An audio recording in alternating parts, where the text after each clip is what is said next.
Paz mais uma vez, amém? Vamos meditar, é seu, né? Vamos meditar um pouquinho na palavra de Deus, refletir. Esse é um culto de celebração das células. E uma das coisas que a célula faz, e faz com muita propriedade, é evangelizar, amém? Alguns de vocês aqui, né, a gente tem células desde a Vicente Strichalski, e eu me lembro de muitas pessoas que estão aqui neste culto, que foram alcançadas por causa de uma igreja no lar. E isso para a gente que participa aqui da Shalom,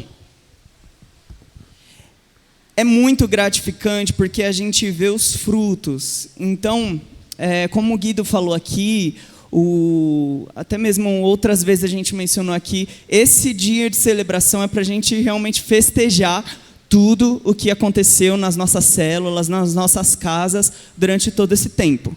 Então, havia um tempo que eu também participava, eu liderava a célula na casa da irmã Lúcia, há um tempinho atrás, e eu me lembro de muitos testemunhos de orações respondidas. Então, gente, Deus ele responde às orações que são feitas lá na sua casa, amém? Não pense que Deus não ouve.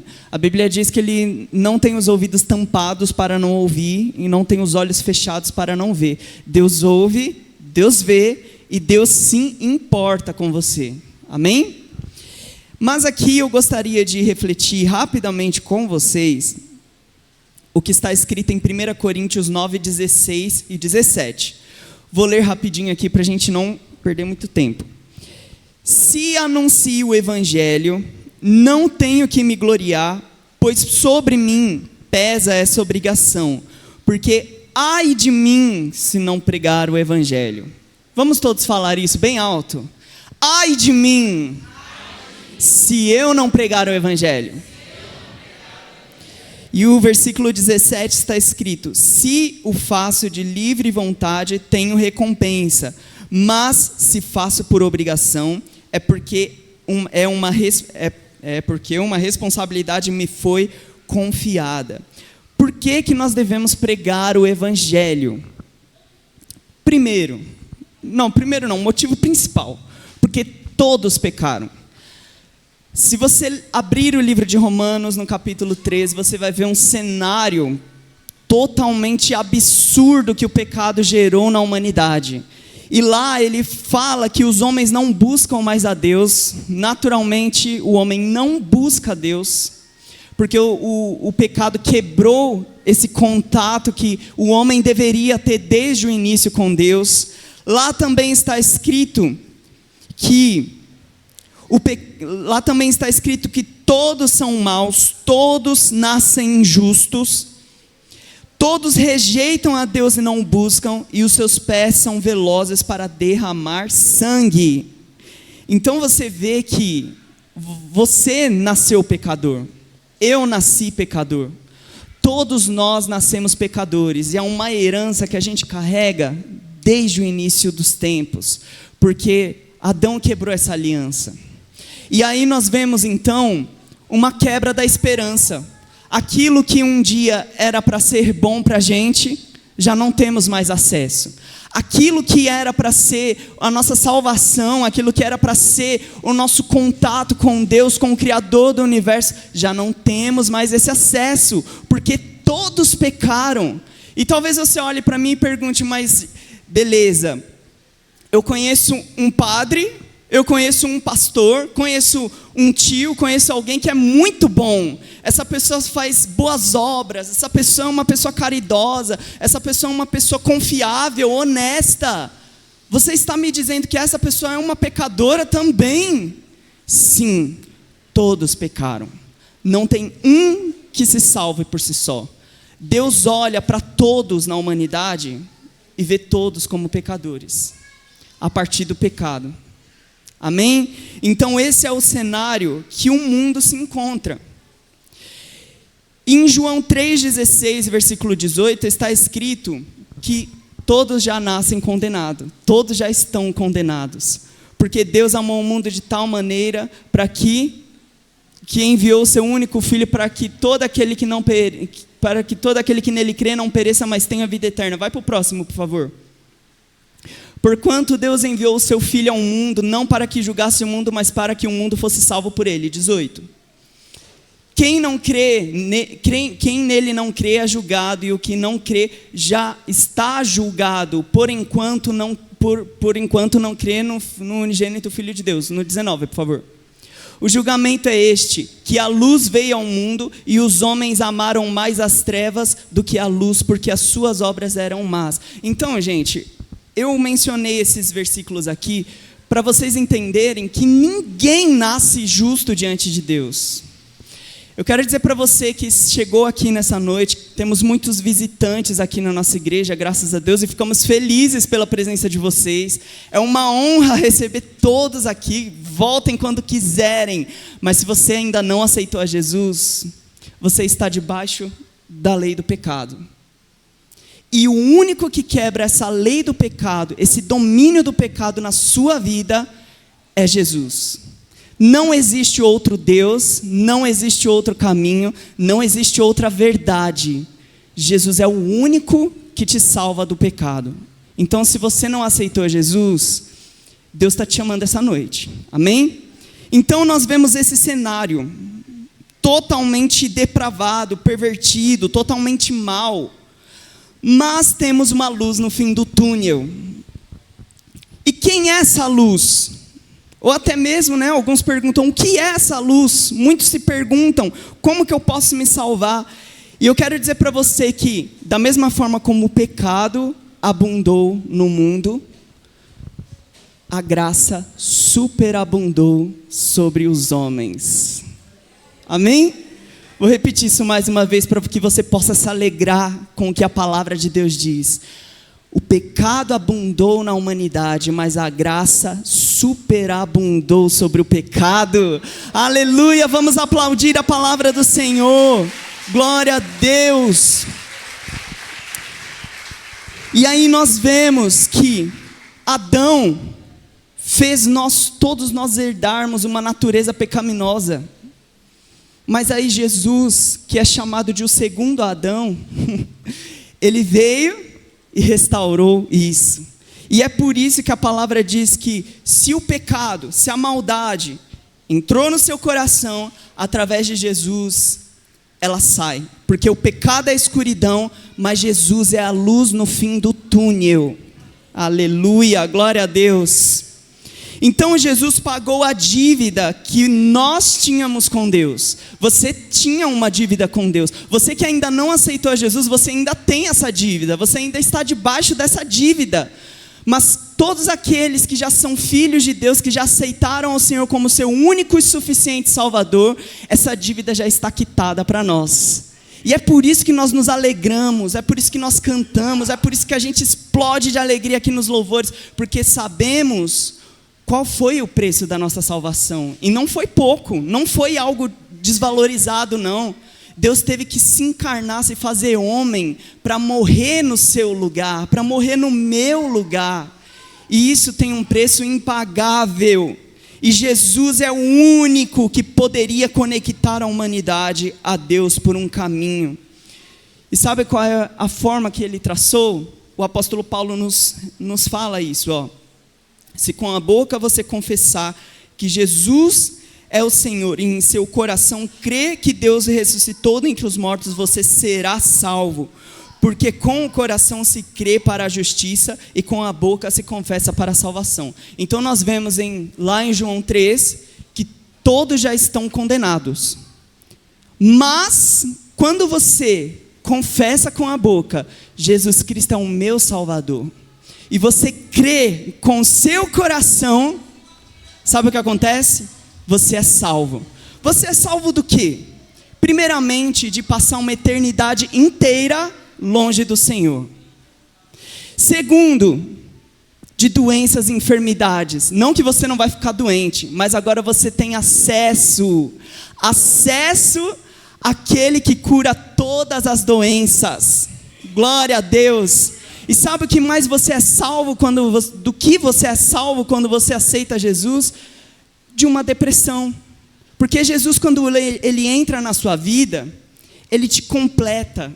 Sabe o que mais Jesus te salva quando você aceita Ele? De um vazio que você sente quando você coloca a sua cabeça no travesseiro e chora, porque você se sente solitário, se sente sozinho, sente que não tem valor, sente que as pessoas te desprezam. Quando Jesus, Ele preenche seu coração, você não sente mais esse vazio, porque quando vem, você se lembra que alguém morreu de amor por você. Foi falado ontem no culto. Jesus morreu por tanto te amar. E aí você já não se sente solitário. Ai, ninguém me ama. Não, eu sou filho de Deus. Eu sei que o meu Deus se fez carne e morreu por amor a mim. Então, eu tenho a pessoa mais importante do universo, que é Jesus, me amando. O que é o desprezo das outras pessoas? O que é o julgamento das outras pessoas? Se Jesus, o verbo vivo que criou todas as coisas, já me ama, isso me basta. Amém? Glória a Deus. Mas aí, gente, você entendeu essa graça? E não deve parar nisso. A salvação não estaciona em você. Você tem que passar adiante. Jesus deu uma ordem: ide e pregai o evangelho. Vocês estão pregando o evangelho? Como que vocês pregam o evangelho? Em outras palavras, Jesus disse: vão, digam aos pobres, aos ladrões, aos desprezados, aos cansados, aos depressivos, aos oprimidos, aos rejeitados, que existe uma luz no fim do túnel, e essa luz é Jesus. Existe uma saída para você que chegou aqui procurando respostas. Entenda que Deus está falando com você que ainda não aceitou Jesus. Existem respostas para você. Eu, como homem, não posso dar as respostas para você. Mas Jesus pode, porque Ele tem todo o conhecimento. Aleluia! Então, essa salvação não deve parar em nós. Quando você é salvo e tem essa alegria da salvação, você não pode se encontrar dentro de 7 motivos que eu vou citar aqui, por que às vezes não pregamos o evangelho. O primeiro motivo pelo qual às vezes a gente não prega o evangelho é ingratidão. São crentes que não são gratos pelo favor de Deus. Eles podem cantar, podem pregar, podem fazer o que for, ir para a célula, pode o que for, mas a gratidão ainda não é abundante no coração deles pelo que Jesus fez. Então eles não entendem isso, não dão valor, e por não dar valor ele não quer passar adiante. Não é importante. Ou então, parou em mim, acabou, já está bom. Sou salvo e já está tudo certo. O segundo motivo é esse também. Coloquei aqui uma coisa redundante, desculpa. O terceiro motivo é que não entendem que essa é uma missão para todos os crentes, que a palavra precisa ser passada adiante. Eu estava conversando ontem com o Júlio. Eu falei para ele, né, que a Bíblia mostra lá, quando fala que Deus separou alguns para apóstolos, evangelistas, tem algumas pessoas que têm um chamado especial para isso. Só que Jesus não falou que era só para eles. Jesus disse para todos os seus discípulos: vão e pregue o evangelho. Vai e fala o que Jesus fez por você. Vai, o que eu fiz por você, Jesus falando, né? Vai lá e conta que existe uma luz no fim do túnel. O outro motivo pelo qual muitas vezes talvez você não pregue o evangelho e talvez eu não pregue o evangelho é porque temos vergonha de falar de Jesus. Às vezes eu fico me perguntando, por que algumas pessoas às vezes têm vergonha de postar fotos que estão na igreja? Eles vêm à igreja, mas às vezes têm vergonha de postar foto que está na igreja. Se nós temos vergonha de postar que estamos ali dentro da igreja, junto com os crentes, quem dirá falar que Jesus é o Salvador dessa pessoa? Só que eu tenho uma coisa para dizer para você que tem vergonha de Jesus. Diante do Pai, diante dos anjos e diante dos santos, Ele vai se envergonhar de você, que se envergonha dele aqui na terra. Então, analisa comigo. Você vai pagar um preço por isso. Então, não se envergonhe. Você é músico, usa a sua arte para expandir o evangelho. Você é pregador, vai pregar o evangelho da forma que você consegue. Ah, mas eu não tenho oportunidade no púlpito. Vai para as redes sociais, expande essa palavra. Fala o que Jesus fez por você. Você não precisa estar limitado a um microfone para você fazer aquilo que Deus chamou para fazer. Amém? O outro motivo talvez é o medo de julgamento, Porque muitas vezes as pessoas que não conhecem a Deus, realmente eles acham que os crentes são chatos. Não pode fazer isso, não pode fazer aquilo, não sei o quê. Mas na verdade, gente, nós que já nascemos de novo, nós não fazemos muitas coisas, não é porque nós não podemos. É porque sabemos que nós somos livres para escolher fazer ou não. E aí, sendo livres, a gente escolhe não fazer, porque a gente sabe que não vai agradar a Deus. Então muitas pessoas julgam, não, ser crente é muito chato. Não é. Quando você entender a alegria de ser salvo por Deus, você vai perceber que não é. Alguns dão mau testemunho e se encontram sem moral para falar de Jesus. Isso aqui é forte. E o último motivo, que talvez sejam crentes acomodados e preguiçosos espiritualmente, é o famoso crente esquenta-banco. Vocês já ouviram falar desse crente? Tem o crente domingueiro, que só vem no dia de domingo para a igreja, não vai para a célula. Olha que coisa importante, a célula é muito importante. Não vai nos cultos, nos outros que tem, só vem no domingo. E tem o crente do banco, que é aquele crente que não faz mais nada além de sentar e ouvir. É muito bom isso. Nós temos que aprender. Eu não estou julgando ninguém, mas Jesus não te chamou para isso, não. Jesus não te chamou só para isso, não. Vocês me perdoem se vocês se sentirem ofendidos com alguma coisa, mas Jesus não, a palavra de Deus, ela é a verdade. E, gente, um crente tem que trabalhar. Nós somos chamados de santos, que são as pessoas que se separam. Na Bíblia, a Bíblia nos ensina que nós somos parte de um grande exército. Você acha que exército não faz nada? Você acha que exército fica só parado em algum lugar, estacionado? É trabalho. Arregaçar as mangas e falar, pastor, o que eu preciso fazer? Preciso arrumar cadeira? Preciso evangelizar com os irmãos que estão se disponibilizando? Preciso ir para a célula? Então eu vou. Um crente que realmente entende o seu propósito, ele não consegue ficar parado. Ele não consegue ser um crente morno. Ele não consegue ser um crente vazio, um crente estacionado. Ele gosta de fazer o coração de Deus se alegrar. E nós nos alegramos com Deus. Fazemos o coração de Deus ficar feliz quando nós fazemos o que Ele manda. Meu filho, vai lá pregar o evangelho para o seu vizinho que está em depressão. Quando você aceita esse chamado e fala, eu vou, Senhor. Né? Mas não faz como Jonas, não, que fugiu da responsabilidade dele. Vai direto para onde você tem que ir. Assim como Deus te ordenou, Deus se agrada de você. Amém?